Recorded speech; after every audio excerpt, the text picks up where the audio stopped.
अस्सलाम वालेकुम क्लास। आज हमारा जो टॉपिक है वो हम लोग इसके रिएक्शन स्टार्ट कर चुके हैं अल्काइल हैलाइड के। तो हमने पहले देखा कि सब्स्टिट्यूशन रिएक्शन होते हैं। इसमें सब्स्टिट्यूशन रिएक्शन में अब न्यूक्लियोफिलिक भी है, इलेक्ट्रोफिलिक भी है। सबसे पहले हम न्यूक्लियोफिलिक का पढ़ते हैं, उसका मैकेनिज़्म क्या है। तो इसमें दो तरह के रिएक्शंस होते हैं, SN2 और SN1। SN2 है न्यूक्लियोफिलिक सब्स्टिट्यूशन बाई मॉलिकुलर, इसमें दो तरह के मतलब दो मॉलिक्यूल्स होंगे। और दूसरा है न्यूक्लियोफिलिक सब्स्टिट्यूशन यूनिमॉलिकुलर, इसमें एक मॉलिक्यूल होगा।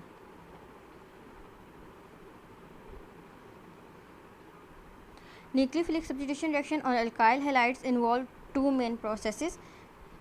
इसमें जो है वो दो तरह के प्रोसेसेस होते हैं एक ही रिएक्शन के अंदर। पहला तो ये होता है कि जो उसमें CX का बॉन्ड जो है वो ब्रेक होगा, और दूसरा क्या है, फॉर्मेशन होगी कार्बन और न्यूक्लियोफाइल की। मतलब आपके पास क्योंकि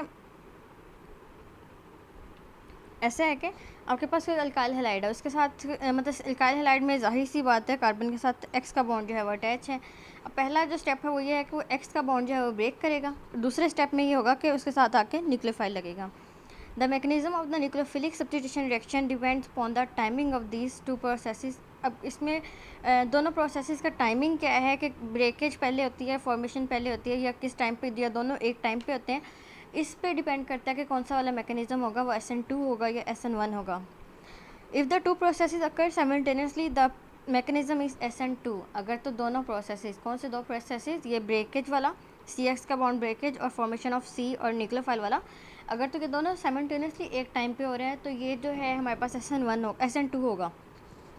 लेकिन अगर हमारे पास बॉन्ड जो है वो पहले ब्रेक हो गया है और बाद में आके न्यू बॉन्ड फॉर्मेशन हुई है न्यूक्लियोफाइल के साथ, तो ये जो होगा हमारे पास ये SN1 होगा।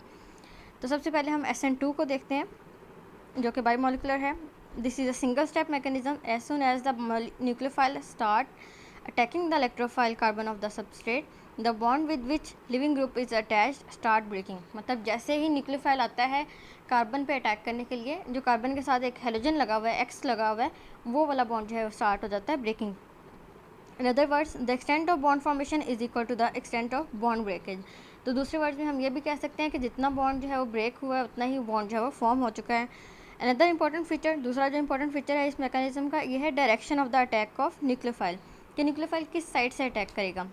तो जाहिर सी बात है एक साइड पे तो हेलोजन लगा हुआ है, तो दूसरी साइड से ही वो आके अटैक करेगा ना न्यूक्लियोफाइल। अब जिस साइड पे हेलोजन अटैच है वो तो उस साइड से तो नहीं आ सकता, उस साइड से वो बॉन्ड जो है वो ब्रेक करेगा, दूसरी साइड से न्यूक्लियोफाइल आके बॉन्ड जो है वो फॉर्म करेगा।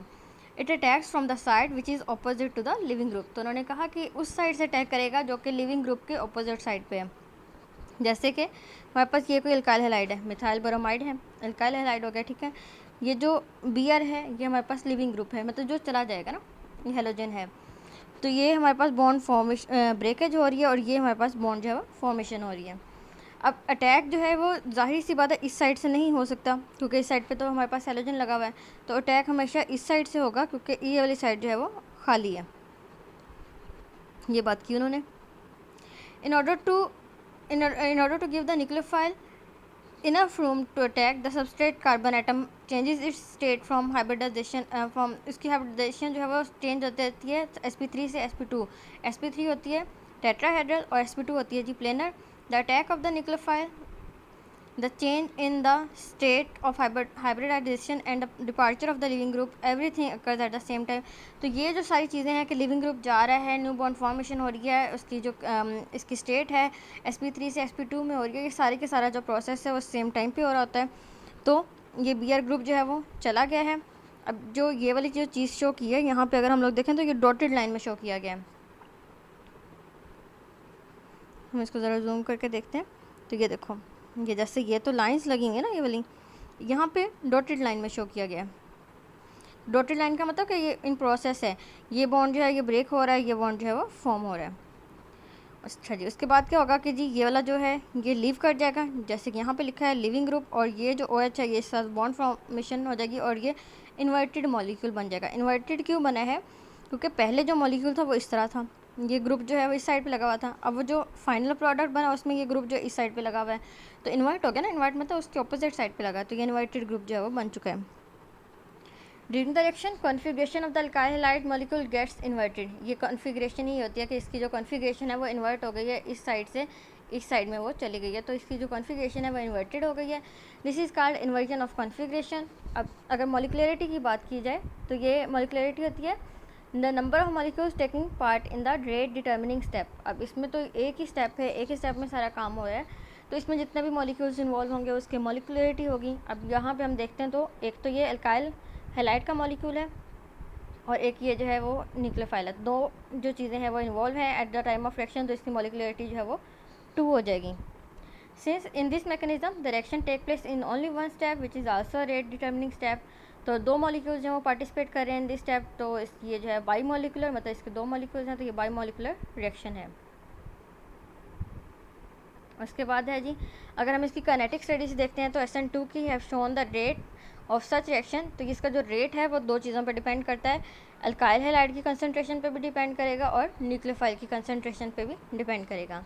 Since the exponent of the concentration term in the above expression are unity, तो दोनों जो है अल्काइल हैलाइड का भी एक मॉलिक्यूल है और जो न्यूक्लियोफाइल है उसका भी एक दोनों का मॉलिक्यूल है, तो दोनों का जो ऑर्डर बनेगा वो 1 + 1 2 हो जाएगा, क्योंकि हम इनके एक्सपोनेंट्स को प्लस करते हैं ऑर्डर के लिए, तो 1 + 1 जो है वो 2 हो जाएगा। Among the alkyl halides the primary alkyl halides always follow SN2। तो अगर हम देखते हैं कि कौन से जो है अल्काइल हैलाइड्स SN2 का मैकेनिज्म शो करते हैं, तो इसमें हम कहेंगे तो जितने भी प्राइमरी अल्काइल हैलाइड हैं वो सारे के सारे SN2 का जो है वो मैकेनिज्म देते हैं जब उनके ऊपर कोई भी न्यूक्लियोफाइल आके अटैक करता है। ये था हमारे पास SN2। अगर हम SN1 की बात करते हैं तो ये यूनिमोलिकुलर है।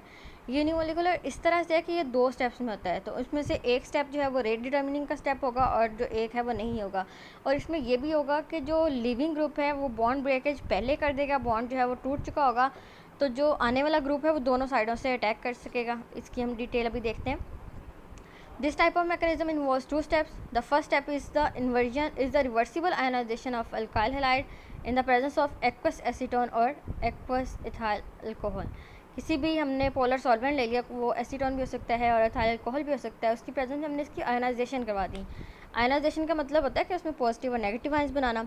अब हमारे पास ये जो है हमारे पास कोई भी अल्काइल हैलाइड है, इसकी जब आयनाइजेशन करवाएंगे तो ये जो Cl ग्रुप है ये लीव कर चुका है, ठीक है, नेगेटिव आयन, और ये इसके ऊपर जो है वो पॉजिटिव आयन आएगा, जैसे कि ये जो पॉजिटिव चार्ज आ चुका है और ये हमारे पास एक कार्बोकेटाइन जो है वो बन चुका है, ठीक है।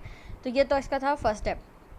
अब फर्स्ट स्टेप में क्योंकि ये लीव कर चुका है, तो लीव कर चुका है इसलिए ये जो आने वाला ग्रुप है वो इस साइड से भी अटैक कर सकता है और इस साइड से भी अटैक कर सकता है, उसको दोनों साइडों से अटैक करने का वो जो है उसके पास पॉसिबिलिटी है। In the second step this carbocation is attacked by the nucleophile to give product. इस कार्बोकेटाइन के ऊपर जो है वो कोई भी न्यूक्लियोफाइल आके अटैक करेगा और प्रोडक्ट देगा। यहाँ पे उन्होंने सेकेंड स्टेप भी लिख दिया है। ये आपके पास कार्बोकेटाइन था, OH आया। अब OH की जो पॉसिबिलिटी है यानी कि वो इधर से भी आ सकती है, वो इधर से भी आ सकती है, किसी भी साइड से आ सकती है। उन्होंने अभी इधर से दिखाया, तो ये जो प्रोडक्ट बन चुका है। अच्छा, उसके ऊपर उन्होंने फास्ट और स्लो रिएक्शन लिखा हुआ है ना, तो अगर देखा जाए तो ये वाला जो है ये स्लो प्रोसेस है, ये जो है वो फास्ट प्रोसेस है। हमें पता है हमेशा जो स्लो प्रोसेस होता है वो रेट डिटर्मिनिंग का प्रोसेस होता है। Since the first step involves the breakage of covalent bond, so it is a slow process as compared to the second step which involves the energetically favorable combination of ions. तो उन्होंने कहा जो पहला step है उसमें तो हमने breakage करवाई है, उसमें एनर्जी हमें यूज़ करनी पड़ रही है, थोड़ा सा टाइम टेकिंग प्रोसेस है। जबकि जो दूसरा प्रोसेस है फॉर्मेशन का, उसमें क्या होगा कि बॉन्ड फॉर्मेशन हो रही है, एनर्जी जो है वो फेवरेबल है, तो इसलिए वो जो स्टेप है वो ईजिली हो जाता है, वो फास्ट होता है। The first step is therefore rate determining step, क्योंकि वो स्लो प्रोसेस है तो उसको हम रेट डिटर्मिनिंग स्टेप कर देते हैं। इसका मैकेनिज्म यूनिमोलिकुलर क्यों है? अब यहाँ पे अब हम देखें तो जो स्लो प्रोसेस है वही रेट डिटर्मिनिंग स्टेप है, उसमें सिर्फ एक मॉलिक्यूल ये वाला इन्वॉल्व है, वहाँ पे न्यूक्लियोफाइल नहीं आया क्योंकि न्यूक्लियोफाइल दूसरे स्टेप में आ रहा है। तो पहले स्टेप में सिर्फ एक ही मॉलिक्यूल इन्वॉल्व है, इसलिए यूनिमोलिकुलर हो गया, because only one molecule take part in the rate determining step. In SN1 mechanism, the nucleophile attacks when the living group had already gone.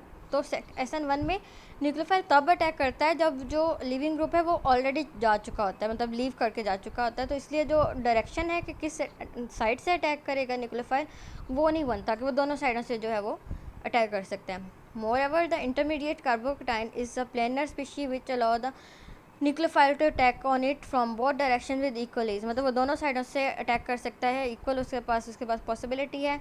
We therefore observe 50% of inversion of configuration और 50% of retention. मतलब हमारे पास ये molecule था ना, इस side से जो है वो जो लिविंग ग्रुप है लीव कर गया, अगर तो ये इसी साइड से आके अटैक कर रहा है तो ये तो रिटेंशन है, मतलब इसी साइड से वो लीव किया था, इस साइड से आके लग गया। लेकिन अगर इस साइड से आके लगता है तो वो इन्वर्जन होगी, जो कि हमने पीछे भी पढ़ी अभी। तो इसमें दोनों तरह की चीज़ें हमें ऑब्जर्व करने को मिलती हैं कि रिटेंशन मतलब सेम भी बनता है और कॉन्फ़िगरेशन भी आती है। तो 50% दोनों के चांसेस होते हैं। अगर इस साइड से आ गया तो ये रिटेंशन हो गया, अगर इस साइड से आएगा तो वो इन्वर्जन ऑफ कॉन्फ़िगरेशन हो गया। मतलब लिविंग ग्रुप के अगर ऑपोजिट डायरेक्शन से आता है तो वो इन्वर्जन होती है, अगर सेम साइड पे आता है तो रिटेंशन होती है। Reaction involving SN1 mechanism show first order kinetics. इसमें फर्स्ट ऑर्डर क्यों है? क्योंकि इसमें सिर्फ एक ही मॉलिक्यूल इन्वॉल्व था, उसकी यूनिट टी थी, उसका जो एक्सपोनेंट था वो 1 था, इसलिए वो 1 ऑर्डर जो है वो उसका बन गया। इसका जो रेट है वो भी डिपेंड करता है जैसे अल्काइल हैलाइड के मॉलिक्यूल पे, क्योंकि हमने कहा रेट डिटर्मिनिंग स्टेप में जो भी चीज़ें इन्वॉल्व हैं हम उसी को देखेंगे। इसका रेट डिटर्मिनिंग स्टेप जो है वो स्लो वाला था, उसमें सिर्फ अल्काइल हैलाइड मॉलिक्यूल था, इसलिए हम उसके ऊपर ही डिपेंड कर रहे हैं। तो SN2 जो था वो प्राइमरी अल्काइल हैलाइड दे रहे थे, तो जितने भी टर्शियरी अल्काइल हैलाइड हैं वो जो है सारे के सारे SN1 देंगे, जबकि जो सेकेंडरी अल्काइल हैलाइड है वो SN1 और SN2 जो है वो दोनों तरह के प्रोसेसेस देंगे। तो ये आज आपका टॉपिक था। SN1 और SN2 ऑलमोस्ट सेम है, बस इनका डिफरेंस है। आपको डिफरेंस को माइंड में रखते हुए इन दोनों टॉपिक्स को करना है, आपको बहुत ईजी सा लगेगा, इसको प्रैक्टिस कर लेना और ये अच्छे से प्रिपेयर करना। अल्लाह हाफिज़।